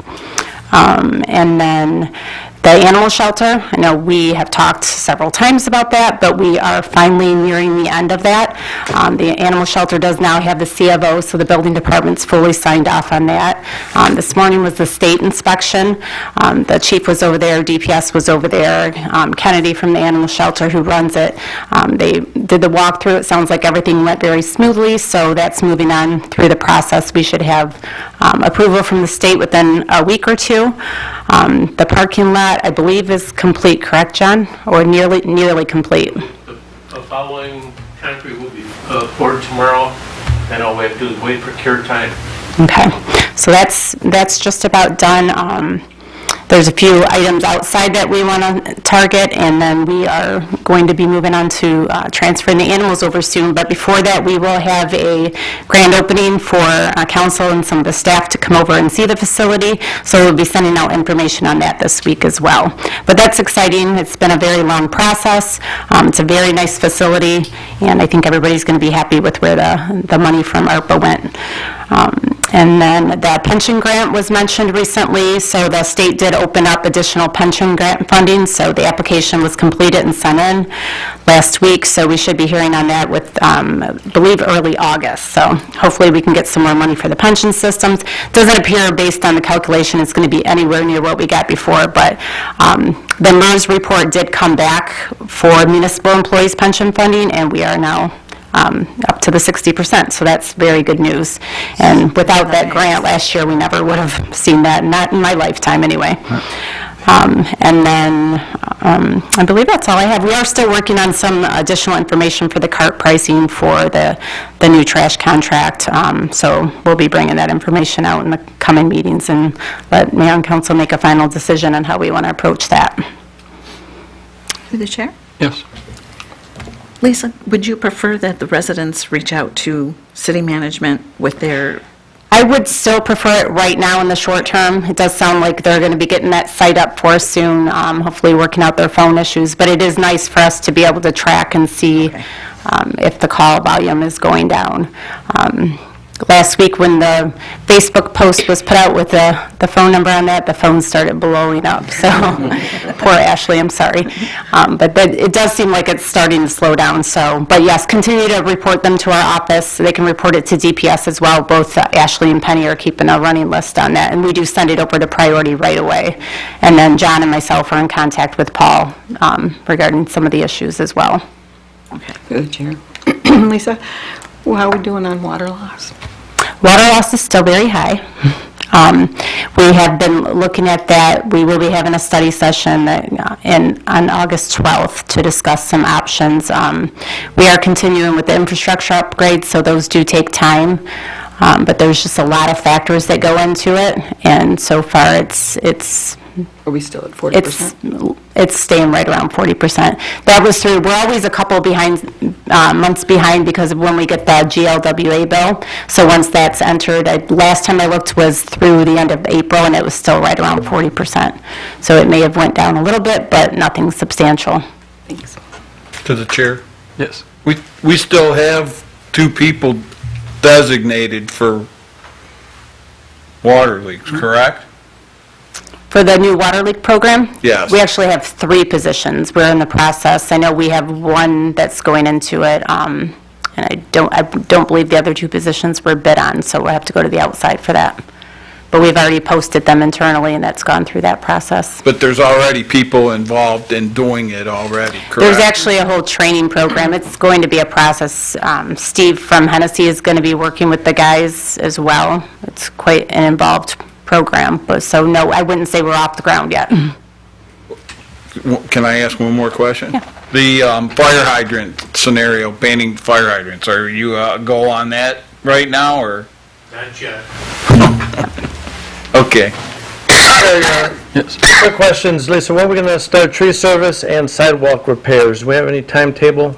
So the sidewalk repair program is already in place. Both the sidewalk and the tree program, we're waiting for the new fiscal year, so we are now there. John can probably speak more definite on when the tree contractors Briefly? being lined up. Briefly, John.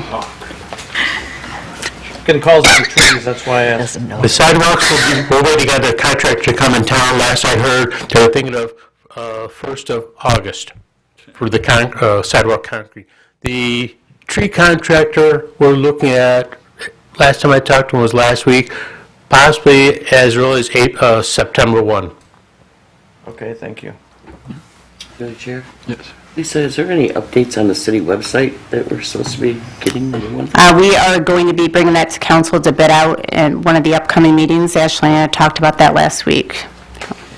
And a CBDG director, any news on that? Good news or bad news? So we had a candidate lined up that fell through, so we are working on it. Working again. And also, maybe John, did we lose a couple of compressors at Kennedy Memorial? Air HVAC? The senior center? Labels, yeah. Oh, we did do some HVAC Okay, I thought we had just replacement over replaced there. that recently. I think it was a compressor. Yeah. We lost a couple of components, but those have been replaced. But didn't we just redo all that? Negative. No, we did not. What did we fix last year? It was a totally different unit. Different, okay. Yeah, there's multiple units at the ice arena, multiple units at the band shell, multiple units at police and fire. There's even multiple units here. Okay. No, I just remember that we replaced a lot of stuff there last year, and I didn't want to make sure that it had gone bad already. No, it has not. All right. Thank you, sir. We do have one that we're watching on top of the police department, but I'm not going to tell the police department that. Don't tell them.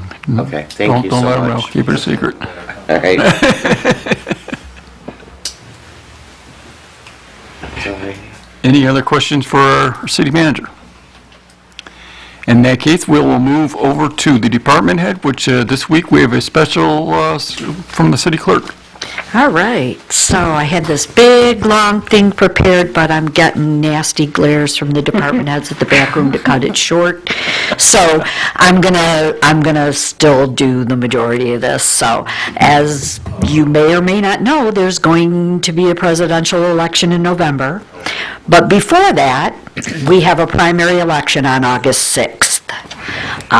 That election will be to allow the parties to determine who they're going to put on the ballots for every office except president.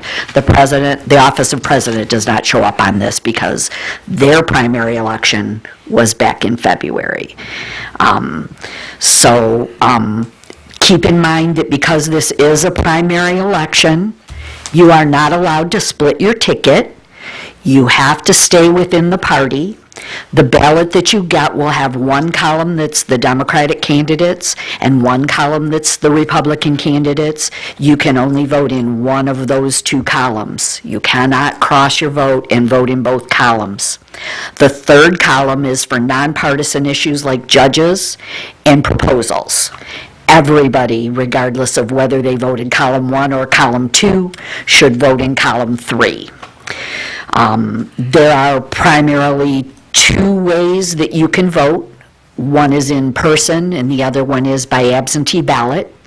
If you are an in-person voter, you actually have two options for that as well. You can choose to go to the Kennedy Memorial Building at 3240 Ferris on Election Day and cast your vote in person there. All of the precincts have been moved to that location because of the summer maintenance and construction programs at the elementary schools. So to make sure that we weren't arguing back and forth with the schools over that, we moved them way ahead of time. Everybody who is an in-person voter will vote at the Kennedy Memorial Building. The other option that you have if you're an in-person voter is to participate in the early voting program.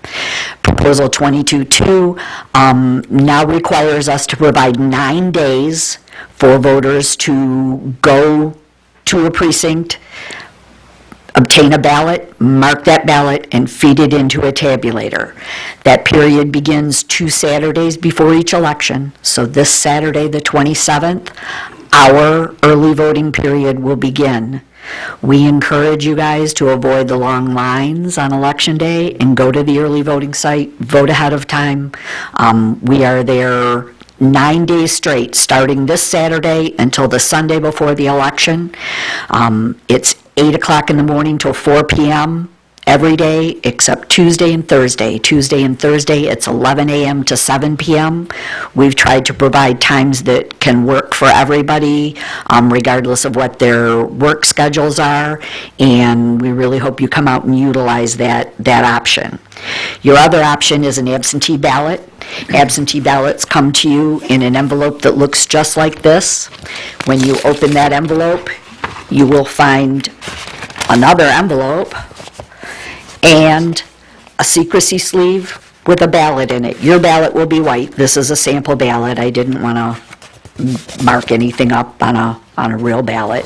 But this is a sample ballot. We do have these in the office if you want to come and get a sample ballot ahead of time and look at it. The sample ballot is also online. So you'll see that this, I don't know if Don can zoom in, but this first column is the Democrats. It does continue on the back of the ballot as well. This is a two-sided ballot. The second column is all the Republican candidates, and that continues on the back as well. The third column is the nonpartisan judges and proposals. Everybody votes that one. You can only vote this column or this column, not cross it. If you vote mark on both of those columns, it will invalidate both of those columns. Nothing will be counted in those two columns, and only the third column would count. Okay? So when you're done marking your absentee ballot, you would fold it up just like that. There's instructions in there. Please read the instructions. It'll remind you of everything that I just said. Put your ballot back in this secrecy sleeve. It is a sleeve, not an envelope. It does not get sealed. It goes right in there back like that with the number visible at the top. You slide it into the purple envelope, seal it up, sign it where it says voter sign here. It's pretty big, it's bold, it's kind of hard to miss, yet people do. And then we have to call you and ask you to come in and sign it, because we can't count it without a signature. So make sure that is signed and sealed. It does include prepaid postage, so if you want to drop it in the mail, you're welcome to do that. We have a drop box outside here, and there's one outside the community center, the ice rink there. You can use those two drop boxes. They are available 24 hours a day, 7 days a week, or you can walk it in and hand it into the slot on the counter and use the drop box inside. The last day that we can mail you an absentee ballot is Friday, August 2nd. It won't get to you if we mail it after that, so the law says that's our deadline. The location for early voting again is at the Banchall, the Kennedy Memorial Building, 3240 Ferris, and Election Day is August 5th, and then the presidential election will be November 5th. Early voting is available for all state and federal elections, so it'll be available in August as well as in November. So, if you have any questions, call the office, extension 1248. Anybody have any questions? Did I cover it all? Any questions? Quickly?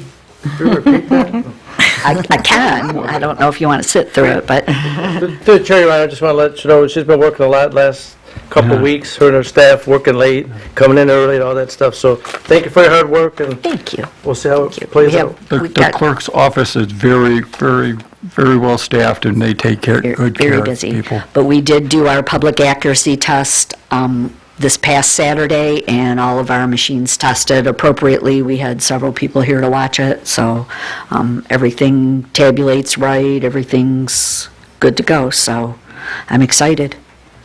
Great job. All right, we are looking forward to it. Now, citizens' communications on city-related matters only, please. If anybody would like to come up and talk to the city. Nobody else has got to move, I will. Mr. Kudrack. Good evening, Mayor and Councilor Richard Kudrak. Every February, I have a discussion with my insurance agent, homeowner's car, whatever, and he always talks percentages. You know, we're going to raise your rates 3%. I says, I don't want to hear percentages. Tell me dollars. When you tell me we have 40% water loss, I don't want to hear 40%. I want to hear dollars. How about the city put out a plan for maybe a chart the last year? How much money did you pay Detroit, and how much money were you able to build out to the residents, and how much money went into Neverland, never to be seen again? Tell us how much money we're losing, 40% water loss. Thank you. Gentlemen? Could you give us your name, please? Yes, my name is Russell Hennigan. I moved to Lincoln Park 6 years ago. I live just down the road here. Me and my wife have tried to address an issue with one of our neighbors, and we've talked to the police department. They've turned us over to the dog department. And we've gotten this huge runaround. The lady next door is running a animal rescue home. And her dogs get up underneath the fence and come over into our yard. She's got possums, she's got raccoons, you name it, and she has it in this home. We're worried because we have 2 dogs. Raccoons, they cannot be born with rabies. But if one of the parents have rabies and they lick them to clean them, they give them rabies. So we don't want our dogs to be exposed to rabies or any other dogs within our block or in the community or have an outbreak, because we're saying, what is this? How can this lady run this thing out of her home? And we're not, when we talk to the dog catcher, well, if the dog's not barking, and she puts cages out on the curb with feces in it on Thursday, and it stays there till Tuesday. Or she puts it out on Wednesday, and it stays there till Tuesday. She doesn't clean up dog poop. She doesn't do anything. We got a pool and all that in our backyard. We can't even enjoy it. And so all we're asking, me and my wife want to know, what can we do? What do we have to do, to get this taken care of? Because I don't feel that it's right that a person should be able to run an animal rescue within the city. Yeah, the city attorney will meet with you after, and we'll see what we can take care of. Thank you. Thank you.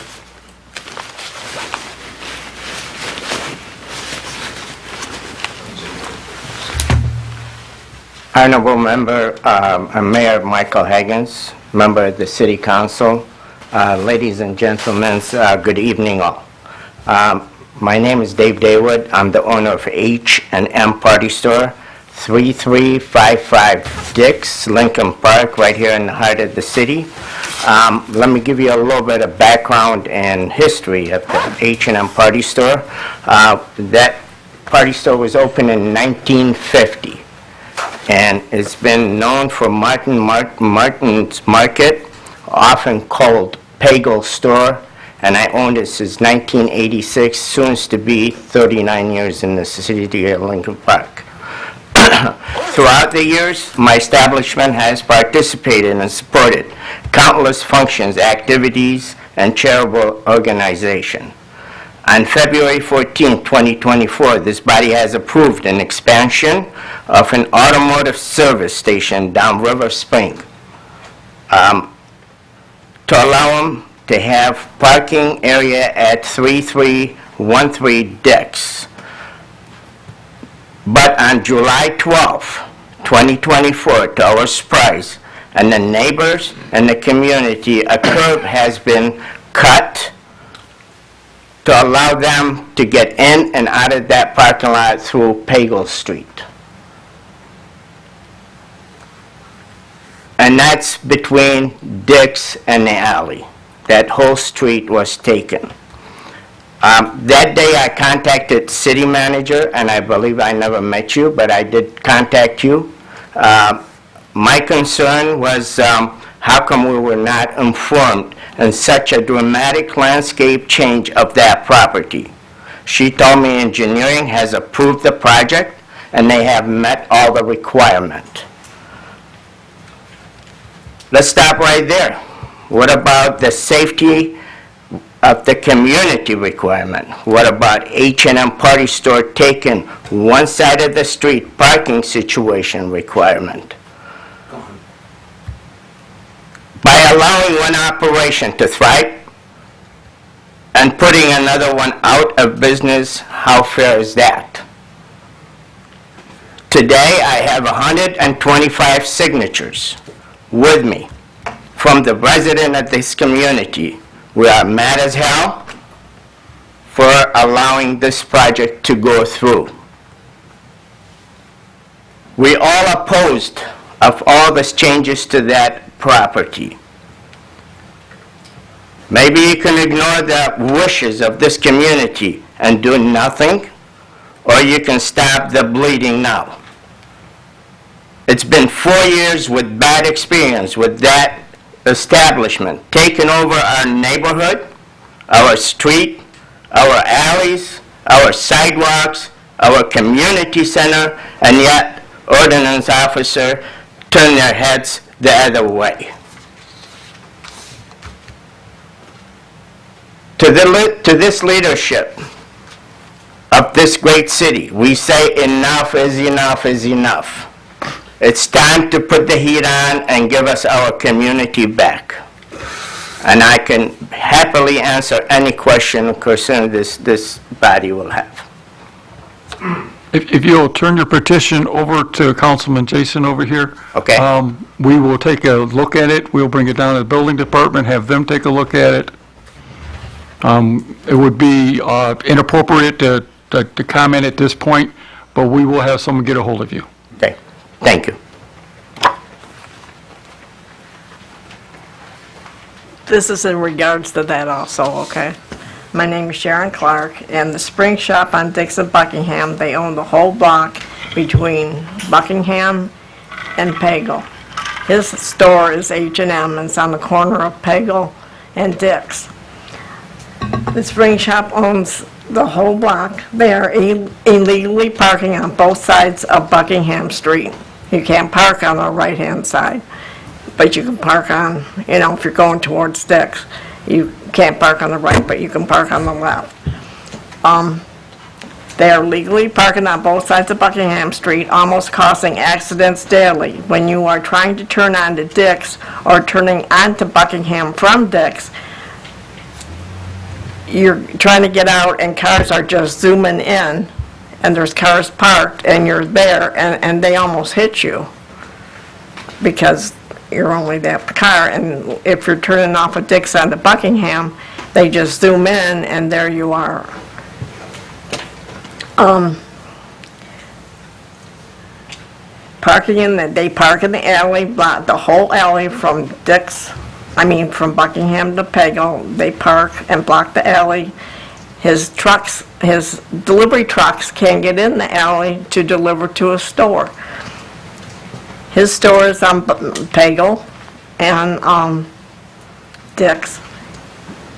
And you only have this side to park on by a store, and then this side. That's where they're building, they bought that lot, and they're building a parking lot. There's a fire hydrant there, and then they cut a driveway. There's the fire hydrant, and then there's the driveway. So there won't be no parking for his store. I don't know how they got approved, so, you go by and they're digging a hole and they're doing the whole thing. On Dick's, they park across the sidewalk. If you're walking down Dick's, you've got to go in and out. If you're in a wheelchair, you cannot get through. A handicapped person cannot. A woman pushing a stroller or a man or anybody, they can't get through. Let's see. It's very sad and very illegal. Parking overflow of cars in the Lincoln Park Ice Arena. They park the overflow of cars that they're repairing at the ice arena, which is another violation. Very dangerous corner, Dixon Buckingham. So many near misses with accidents. The city of Lincoln Park could profit by issuing tickets by all the violations that the Spring Shop are committing. It's a very dangerous situation. Okay, as I said earlier, we're going to turn this over to the building department, looking at them. And I assure you, I seen a man in the back there listening to everything. The chief has heard everything, and I'm sure he's going to send somebody by, and they're going to take a look at the situation as well. We could call every day. Every time I go down Buckingham or anybody else, they even have to go around because you don't want to get hit by a car. I said the chief has heard the situation. If you would like to fill him up on anything else, I'm sure he'd be more than willing to stop and talk to you. Thank you for informing us, though. Hello. Thank you. So I'm going to cut to the quick because the curb's already been cut, okay? I can't see this reversing itself, just based on experience and knowledge about how these things work. These folks have already invested a lot of money into that parking lot. I park right where the woman that just spoke, right where the curb has been cut. Okay, so, Counselor, would the Americans with Disabilities Act apply to a grocery store in that situation? Because Dave's store is a grocery store. It's a convenience store. It's inappropriate to ask anybody on the council or Okay, to so, the okay, chair. all right, I apologize, I didn't, But like I said, our police department is now aware about it, the building department will be aware of it. I will tell you, I have been to that party store, and I know exactly what you're talking about. All right. And we will the city will take a hard look at this. okay, all right. That's all that's all I'm allowed to comment. He's a major supporter of the community, major. Okay, thank you. Okay. Good evening, my name is Ida Smith. I am also here regarding this area.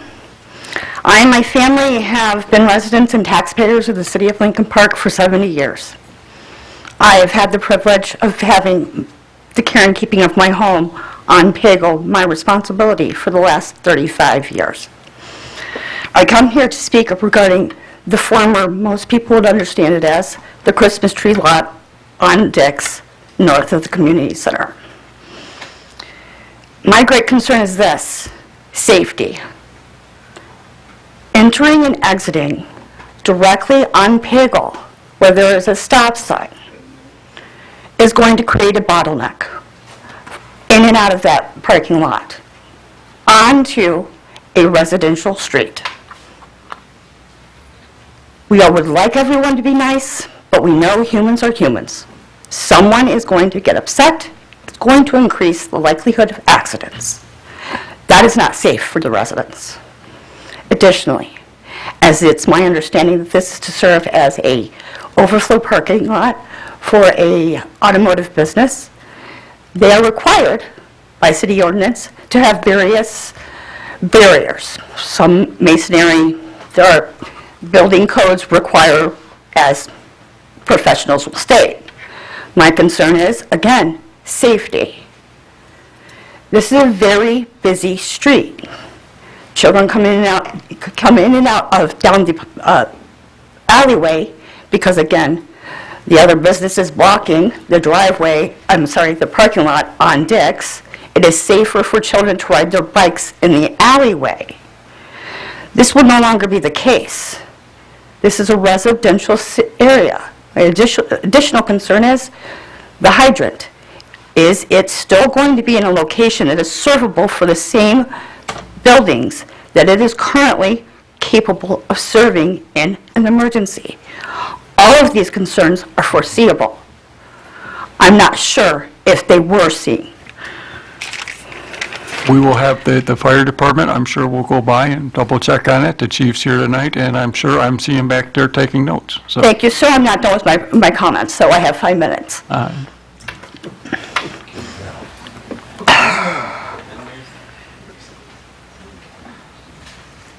We are watching as a corporation that built this country and many other countries around the world, literally, being torn down at Southfield and Dix every day. The parking issues there take their parking from 5 parking spots to 3. That's 40% revenue loss. What business, can any of you tell me, will sustain a permanent loss of 40%? None. Dave and Martha and also their previous partner Jerry have been long-standing members of our community. People that are in this room, I'm sure they can tell you times when they needed a gallon of milk and needed to hold over until Friday. Never once have they told us no. By not foreseeing the other company that could take the tax write-off of going to the county and getting approval, you're forcing a small business to close within 18 months. If Martha and Dave choose to retire in 18 months, bless you. Thank you for all you've done for our community. But to force them out is disgusting. And how dare this city think it's okay? And please, sir, 5 minutes will always be 5 minutes. no one asked you to stop speaking. I promise to keep this really brief, but I just wanted to speak quickly in support of Dave Daywood and H&M Party Store being able to maintain their current parking situation. This is a business, as Dave said, it's been there a long time. I've known Dave to be a responsible business person in the city of Lincoln Park. He's very civic-minded. I know personally he's a sponsor for Lincoln Park Days and volunteers there with me as well. And I frequent the store fairly often, getting snacks, beverages, deli items, and the parking spots being impacted are where I normally park when I go there. So it's almost hard for me to even picture going there now, although I will, but it's